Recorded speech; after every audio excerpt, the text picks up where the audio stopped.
ប្រពន្ធបានយកខ្លួនឯងមកបាំងមុខកាំបិតដ៏សាហាវដើម្បីការពារស្នេហាដំបូងរបស់នាងស្វាមីបានមើលទស្សនវិជ្ជាទាំងមូលយ៉ាងច្បាស់វាបានបង្ហាញថាស្នេហាដំបូងបានកំណត់ការចាប់អារម្មណ៍របស់នាងទៅលើស្ត្រីរបស់មេវក្រឹតជនដែរនេះជាមូលហេតុដែលនាងប្រឈមមុខនឹងការសង្សឹកយ៉ាងឃោរឃៅប៉ុន្តែស្ត្រីល្ងងនោះមិនដឹងអ្វីទេស្នេហាដំបូងដែលនាងស្រឡាញ់គឺពិតជាស្នេហាមួយតែល្ងងបំផុតស្ត្រីរូបនោះត្រូវបានបញ្ជូនទៅបន្ទប់វះកាត់សម្រាប់ការវះកាត់បន្ទាន់នៅពេលដែលគីលីនុបដ្ឋាយិកាបានយកទម្រង់យកព្រមមកគ្រូសាត្រូវចុះហត្ថលេខាស្នេហាដំបូងភ្លាមបានផ្លាស់ប្ដូរការទទួលខុសត្រូវដោយប្រាប់គីលីនុបដ្ឋាយិកាទៅបុរសវ័យក្មេងនោះគឺជាស្វាមីស្របច្បាប់របស់ស្ត្រីនោះប៉ុន្តែពាក្យបន្ទាប់របស់គីលីនុបដ្ឋាយិកាបានធ្វើឲ្យគេទាំងញាក់ផ្អើលនាងបាននិយាយថាស្ត្រីដែលសន្លប់នោះបានទូរស័ព្ទមកឈ្មោះស្នេហាដំបូងហើយបានចាក់ចេញជាមួយពាក្យបណ្ដាំមួយទុកទ្រព្យសម្បត្តិទាំងអស់របស់នាងឲ្យទៅស្នេហាដំបូងយុវជនរូបនេះមិនដែលនឹកស្មានថាប្រពន្ធរបស់ខ្លួនតែតែងតែអះអាងថាស្រឡាញ់គាត់ខ្លាំងណាស់លួចលាក់បានធ្វើឲ្យស្នេហាដំបូងក្លាយជាអ្នកទទួលផលឆន្ទៈរបស់នាង7ឆ្នាំមុនបន្ទាប់ពីស្នេហាដំបូងត្រូវបានបោះបង់ចោលនាងហើយបានទៅក្រៅប្រទេសនាងបានរៀបការជាមួយបុរសវ័យក្មេងម្នាក់ដែលពិតជាស្រឡាញ់នាងសន្យាថានឹងចំណាយជីវិតរបស់នាងដើម្បីស្រឡាញ់គាត់ភ្លាមនោះស្នេហាដំបូងបានហៅត្រឡប់មកវិញនៅបរទេសស្ត្រីនោះបានបោះបង់ចោលពាក្យសច្ចាទាំងអស់របស់នាងភ្លាមមុននឹងចាក់ចេញនាងបានប្រាប់យុវជននោះដោយលាក់ពុតថាមានរឿងបន្ទាន់មួយនៅក្នុងក្រុមហ៊ុនដែលត្រូវការការយកចិត្តទុកដាក់របស់គាត់ក្រោយមកពេលប្រពន្ធមិនទាន់ត្រឡប់មកផ្ទះវិញយឺតនៅពេលយុវជននោះបានព្យាយាមទូរស័ព្ទទៅសូមពិនិត្យមើលនាងប៉ុន្តែការហៅរបស់គាត់គឺចៃដន្យឆ្លើយតបដោយមិត្តល្អបំផុតរបស់នាងការសន្ទនាតាមទូរស័ព្ទបានធ្វើឲ្យគាត់ពេញលេញដឹងពីទូនីតិរបស់គាត់នៅក្នុងគ្រួសារន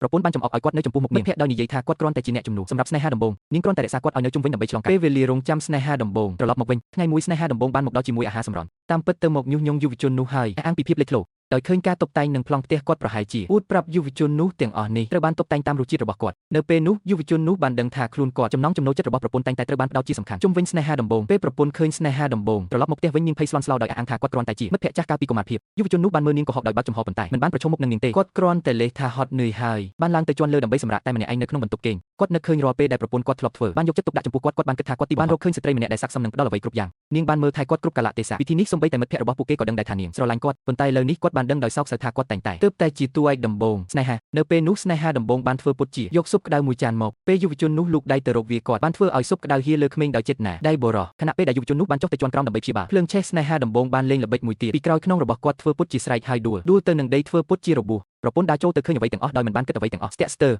នាងបានជួយស្នេហាដំបូងឡើងហើយបានព្យាយាមនាំគាត់ទៅមន្ទីរពេទ្យដោយមិនអើពើតតែសោះស្វាមីរបស់នាងដែលដៃរបស់គាត់ត្រូវបានរលាកទីបំផុតរឿងនេះបានធ្វើឲ្យយុវជនរូបនេះសម្រេចចិត្តចាក់ចេញពេលប្រពន្ធត្រឡប់មកពីធ្វើការវិញមន្ទីរពេទ្យគាត់បានរៀបចំឯកសារលែងលះរួចហើយនៅពេលដែលគាត់បានប្រគល់វាទៅឲ្យនាងសម្រាប់ចុះហត្ថលេខាភ្លាមនោះនាងបានទទួលការហៅទូរស័ព្ទពីដំបូងចូលចិត្តអះអាងថាឈឺពោះភ័យស្លន់ស្លោនាងគ្រាន់តែព្រួយបារម្ភអំពីសុវត្ថិភាពនៃស្នេហាដំបូងនាងមិនបានដឹងថានាងកំពុងចុះហត្ថលេខាលើឯកសារលែងលះនោះទេមួយខែក្រោយមកយុវជននោះបានទទួលវិញ្ញាបនបត្រលែងលះតាមការគ្រោងទុកគាត់បានសម្រេចចិត្តចំណាយពេលដែលនៅសល់របស់ជីវិតតែម្នាក់ឯងនៅកន្លែងដាច់ស្រយាលពេលមិត្តល្អបំផុតប្រញាប់មកប្រាប់ប្រពន្ធដែលយុវជននោះមានទាំងស្រុងបានចាក់ចេញនាងភ័យស្លន់ស្លោទាំងស្រុងប្រពន្ធបានយកខ្លួនឯងមកបាំងមុខកាំបិតដ៏សាហាវដើម្បីការពារស្នេហាដំបូងរបស់នាងស្វាមីបានមើលទស្សនវិជ្ជាទាំងមូលយ៉ាងច្បាស់វាបានបង្ហាញថាស្នេហាដំបូងបានកំណត់ការចាប់អារម្មណ៍របស់នាងទៅលើស្ត្រីរបស់មេវក្រឹតជនដែរនេះជាមូលហេតុដែលនាងប្រឈមមុខនឹងការសង្សឹកយ៉ាងឃោរឃៅប៉ុន្តែស្ត្រីល្ងងនោះមិនដឹងអ្វីទេស្នេហាដំបូងដែលនាងស្រឡាញ់គឺពិតជាស្នេហាមួយតែល្ងងបំផុតស្ត្រីរូបនោះត្រូវបានបញ្ជូនទៅបន្ទប់វះកាត់សម្រាប់ការវះកាត់បន្ទាន់នៅពេលដែលគីលីនុបដ្ឋាយិកាបានយកទម្រង់យកព្រមមកគ្រូសាត្រូវចុះហត្ថលេខាស្នេហាដំបូងភ្លាមបានផ្លាស់ប្ដូរការទទួលខុសត្រូវដោយប្រាប់គីលីនុបដ្ឋាយិកាទៅបុរសវ័យក្មេងនោះគឺជាស្វាមីស្របច្បាប់របស់ស្ត្រីនោះប៉ុន្តែពាក្យបន្ទាប់របស់គីលីនុបដ្ឋាយិកាបានធ្វើឲ្យគេទាំងញាក់ផ្អើលនាងបាននិយាយថាស្ត្រីដែលសន្លប់នោះបានទូរស័ព្ទមកឈ្មោះស្នេហាដំបូងហើយបានចាក់ចេញជាមួយពាក្យបណ្ដាំមួយទុកទ្រព្យសម្បត្តិទាំងអស់របស់នាងឲ្យទៅស្នេហាដំបូងយុវជនរូបនេះមិនដែលនឹកស្មានថាប្រពន្ធរបស់ខ្លួនតែតែងតែអះអាងថាស្រឡាញ់គាត់ខ្លាំងណាស់លួចលាក់បានធ្វើឲ្យស្នេហាដំបូងក្លាយជាអ្នកទទួលផលឆន្ទៈរបស់នាង7ឆ្នាំមុនបន្ទាប់ពីស្នេហាដំបូងត្រូវបានបោះបង់ចោលនាងហើយបានទៅក្រៅប្រទេសនាងបានរៀបការជាមួយបុរសវ័យក្មេងម្នាក់ដែលពិតជាស្រឡាញ់នាងសន្យាថានឹងចំណាយជីវិតរបស់នាងដើម្បីស្រឡាញ់គាត់ភ្លាមនោះស្នេហាដំបូងបានហៅត្រឡប់មកវិញនៅបរទេ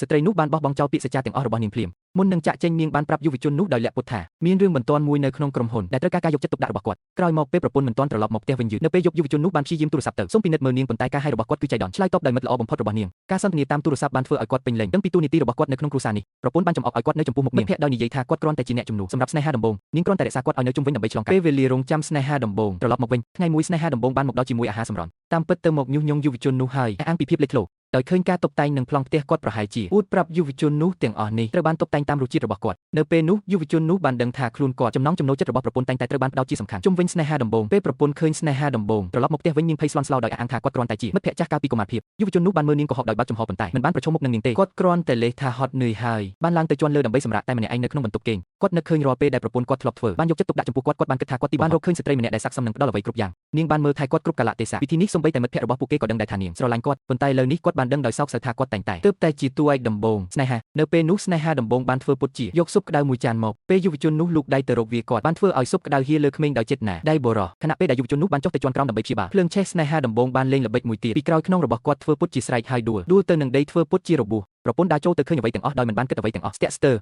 នាងបានជួយស្នេហាដំបងឡើងហើយបានព្យាយាមនាំគាត់ទៅមន្ទីរពេទ្យដោយមិនអើពើតតែសោះស្វាមីរបស់នាងដែលដៃរបស់គាត់ត្រូវបានរលាកទីបំផុតរឿងនេះបានធ្វើឲ្យយុវជនរូបនេះសម្រេចចិត្តចាក់ចេញពេលប្រពន្ធត្រឡប់មកពីធ្វើការវិញមន្ទីរពេទ្យគាត់បានរៀបចំឯកសារលែងលះរួចហើយនៅពេលដែលគាត់បានប្រគល់វាទៅឲ្យនាងសម្រាប់ចុះហត្ថលេខាភ្លាមនោះនាងបានទទួលការហៅទូរស័ព្ទពីដំបងចូលចិត្តអះអាងថាឈឺពោះភ័យស្លន់ស្លោនាងគ្រាន់តែព្រួយបារម្ភអំពីសុវត្ថិភាពនៃស្នេហាដំបងនាងមិនបានដឹងថានាងកំពុងចុះហត្ថលេខាលើឯកសារលែងលះនោះទេមួយខែក្រោយមកយុវជននោះបានទទួលវិញ្ញាបនបត្រលែងលះតាមការគ្រោងទុកគាត់បានសម្រេចចិត្តចំណាយពេលដែលនៅសល់របស់ជីវិតតែម្នាក់ឯងនៅកន្លែងដាច់ស្រយាលពេលមិត្តល្អបំផុតប្រញាប់មកប្រាប់ប្រពន្ធដែលយុវជននោះមានទាំងស្រុងបានចាក់ចេញនាងភ័យស្លន់ស្លោទាំងស្រុង